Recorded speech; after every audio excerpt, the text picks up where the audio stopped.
Hola, hola, me llamo Lina, bienvenidos a un nuevo video de mi canal. Continuamos con el especial de Halloween y hoy les traigo un caso que es muy gracioso porque uno pensaría que las supersticiones son cosas de hace siglos cuando la gente era ignorante, y el caso del que les vengo a hablar hoy es claramente un caso de superstición colectiva en el que todo Londres cayó bajo la creencia de que había un vampiro en un cementerio, y hoy les traigo el caso del vampiro del cementerio Highgate. Espero que se diga así, si no se dice así, a partir de ahora lo voy a llamar el cementerio. Porque como no sé pronunciar eso, lo más seguro es que lo esté diciendo mal y pues no, gracias. Aunque el suceso como tal se inició a dar a conocer en 1970, la primera vez que se mencionó sobre este vampiro fue muchísimos años antes. Este cementerio se construyó en 1839 y era el mausoleo privado de las clases altas. Este cementerio dejó de usarse en el siglo XIX y pues quedó siendo uno de estos más cementerios que nadie cuida, nadie hace nada ni siquiera porque esté limpio. Y fue en 1890 donde surgió la primera mención a este supuesto vampiro, cuando un anciano aseguró haber visto que un ente había matado a una mujer y había procedido a beberle la sangre. La mayoría de la gente no le creyó, o sea, hubieron personas que fueron como que sí, tu historia es real, pero otros fueron como que sí, claro, eso no pasó, y pues hasta ahí quedó. O sea, no volvió a haber menciones, no volvieron a ver como avistamientos ni nada por el estilo. El vampiro volvió a ser mencionado hasta 1922, día en que encontraron a un hombre cerca del cementerio básicamente muerto y lo llevaron al hospital Charing Cross, donde el hombre aseguró que un ente lo había atacado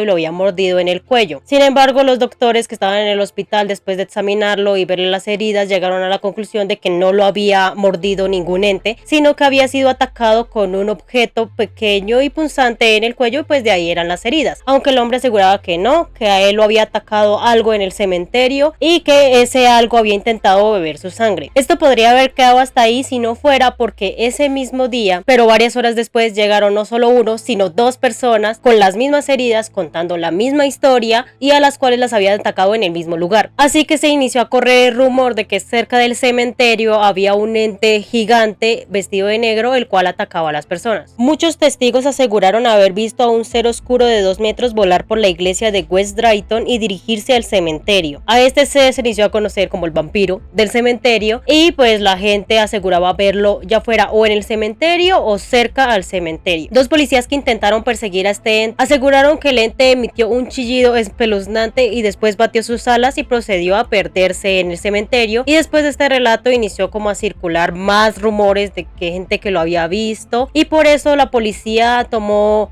las riendas y decidió contactar a un cazavampiros, el cual supuestamente capturó al vampiro y lo mató, y enterraron el vampiro en las profundidades del cementerio en una tumba por allá, que obviamente no dijeron cuál era. No se sabe si realmente esto pasó o no, pero lo que sí se sabe es que después de que la policía hizo esto, los casos volvieron a cesar hasta finales de la década de 1960, época en la que iniciaron a haber sucesos tan extraños, y así fue como inició a conocerse este caso como la casa del vampiro del cementerio de Highgate. La gente decía haber visto un ente oscuro gigante con los ojos rojos, además que muchos aseguraban que cuando estaban cerca del cementerio sentían mucho miedo y se sentían intimidados, aunque no sabían por qué, ya que no había nada alrededor, pero les daba mucho miedo estar cerca y a veces quedaban hasta paralizados del miedo durante unos momentos. De hecho, en 1963, dos jóvenes de 16 años afirmaron ver los cuerpos de varias personas fallecidas saliendo de sus tumbas en la noche. Semanas más tarde, una pareja observó una entidad flotando detrás de las rejas de hierro de la puerta del cementerio. Además, se encontraron en todo el cementerio numerosos cadáveres de animales, especialmente de zorros, a los cuales les habían drenado toda la sangre a través de unas heridas en la garganta. Pero el caso terminó de volverse mediático en 1969, cuando David Farran, quien era un hombre al que le gustaba mucho el ocultismo y las historias paranormales y ir a lugares supuestamente embrujados, aseguró que había visto al vampiro y envió una carta a un periódico conocido de esa época, donde detallaba todos los sucesos que le habían ocurrido en el cementerio, no solo a él, sino también a un grupo con el cual él había ido al cementerio a saber si el vampiro era real o no. Aseguró haber visto un ser gris en la noche, el cual era muy alto y estaba merodeando el cementerio. Él envió al periódico Hampstead and Highgate Express una carta donde contaba toda su experiencia y el periódico la volvió una noticia. El periódico publicó esta noticia diciendo que había un vampiro en el cementerio y preguntándole a los londinenses si no tenían historias que contar sobre este supuesto vampiro, y es así como al periódico llegaron un sinfín de cartas de un montón de personas asegurando haber visto al vampiro, haber tenido experiencias con el vampiro, mejor dicho, describiendo que el vampiro sí existía. En las cartas también aseguraban que no solo existía el vampiro, sino que habían muchos fantasmas en este cementerio, por lo cual el cementerio inició a ser considerado un cementerio embrujado. En las cartas estaban las historias del fantasma de un hombre alto con sombrero de copa, el cual salía a caminar cerca de un antiguo mausoleo, una dama de blanco que salía de su sepulcro, un rostro que se veía a través de la reja principal, una figura que caminaba alrededor del agua,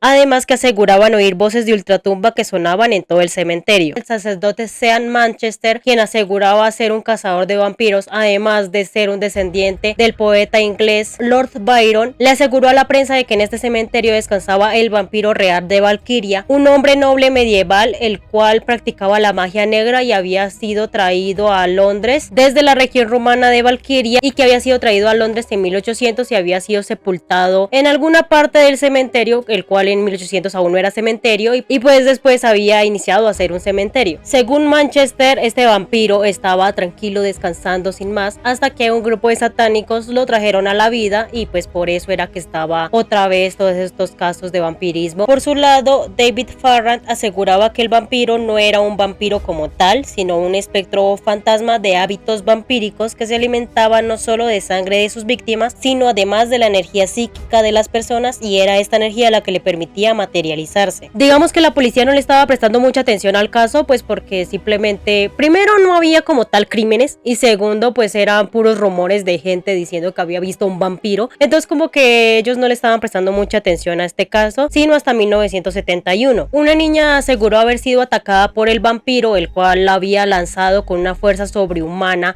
al pavimento y ya estaba dispuesto a atacarla, pero alguien en un carro llegó y por las luces del carro el vampiro se asustó y salió corriendo y se escondió detrás del cementerio. Digamos que pues no todo el mundo le creyó que fuera un vampiro, pero más allá de si era un vampiro o no, la niña realmente tenía moretones, la niña realmente había sido atacada, y pues claramente eso sí, ya la policía fue como que no, esperen, esto se nos va a ir de las manos si no hacemos algo, aunque como tal no hicieron nada, así que no en ese momento al menos, así que la multitud, cansada de que los policías no hicieran nada, iniciaron a hacer su propia cacería, y sí toca decir, tomaron la justicia por su propia mano y salieron en busca del vampiro. Organizaron una cacería que fue cubierta por canales de televisión, quienes transmitieron una serie de especiales donde hablaban del cementerio y de los espectros que lo ocupaban. Esta cacería duró 3 días. En estos días una multitud de personas armadas con cruces, estacas, ajos, agua bendita y ayudados por las autoridades buscaron al vampiro, pero no lo encontraron. Así que cansados porque pues no encontraron al vampiro ni estaban haciendo en sí algo, decidieron volver a sus casas y dejar todo en manos de las autoridades. Aunque pues una vez más las autoridades como tal no hicieron nada, así que David Farrant y Sean Manchester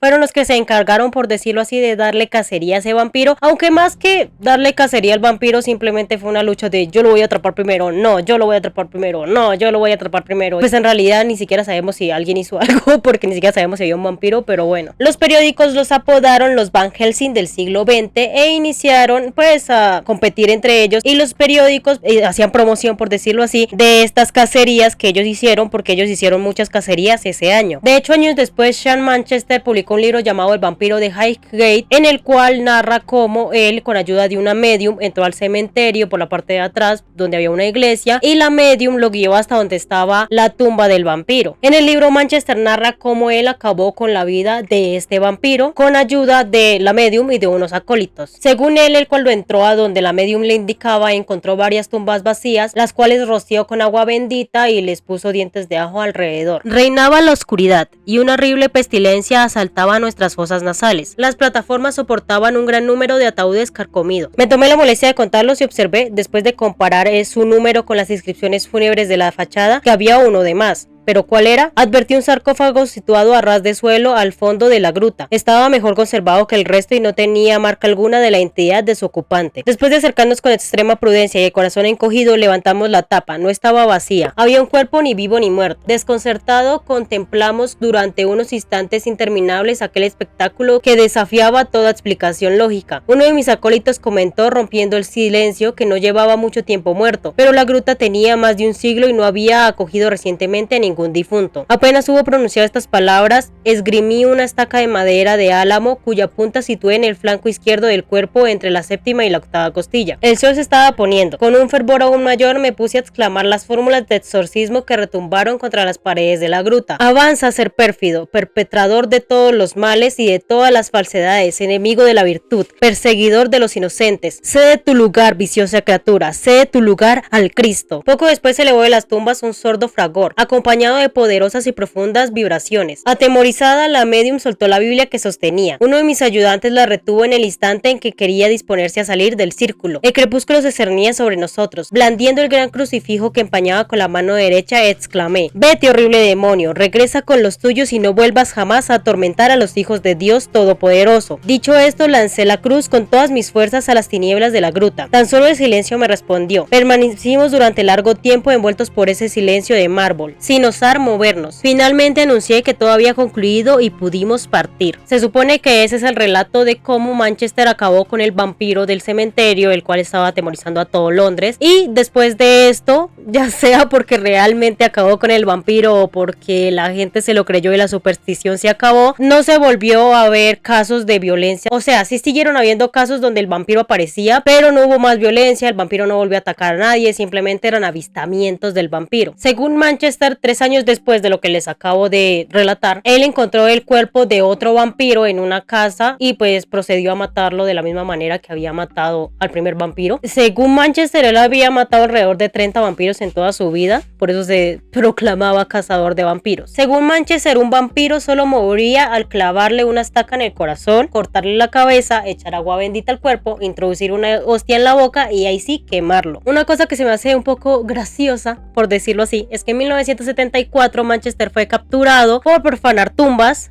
hacer vandalismo y sacar cuerpos para no sé qué, la verdad, para decir que eran vampiros y por eso justificar las supuestas muertes de vampiros que él hacía. La verdad no supe qué pasó con Dave Farrant, supondré que simplemente aceptó su derrota y dijo, bueno, el otro me ganó y mató al vampiro, desapareceré. El caso es que, como les digo, pues sí siguieron habiendo historias de que el vampiro estaba por ahí, pero ya no más historias donde atacara a nadie, ni... O sea, simplemente como menciones y ya, como que hay aquí supuestamente vio un vampiro. Y años después el cementerio fue restaurado otra vez y es un lugar donde la gente puede ir de turismo, por decirlo así, donde puede ir a visitar las tumbas de toda esa gente famosa que haya enterrado, aunque la mayoría de la gente solamente va para ver si realmente había un vampiro o no, y si lo ven. Pero bueno, ¿ustedes qué opinan? ¿Realmente fue un vampiro el que hizo esto? ¿Realmente existen los vampiros? ¿Realmente Manchester mató al vampiro que estaba aterrorizando a esa ciudad o simplemente se inventó todo ya que le daba plata? A mí lo que me parece más fuerte es que lo hayan capturado por profanar tumbas, porque hasta dónde llegan los delirios de las personas que es capaz de profanar tumbas solamente para demostrar que realmente mata vampiros, porque asumo que fuera por eso, no sé por qué más podría ser. Y si fuera por otra cosa, igualmente qué horror y qué ser tan horrible. Pero sí, déjenme saber en los comentarios ustedes qué opinan. ¿Realmente este vampiro existía? ¿Ya conocían esta historia? ¿Creen que todo es simplemente que una persona corrió el rumor y siguió corriendo ese rumor, o que realmente había algo? Porque no necesariamente tenía que ser un vampiro, podía ser cualquier otra cosa, pero la gente lo llamó vampiro. Si les gustó el video, no olviden suscribirse, darle like, comentar, darle a la campanita para que YouTube les avise cuando subo un nuevo video. Síganme en mis redes sociales donde subo contenido todos los días. Espero que este especial de Halloween les esté gustando y pronto vendrá otro capítulo más de este especial. Gracias por ver el video. ¡Adiós!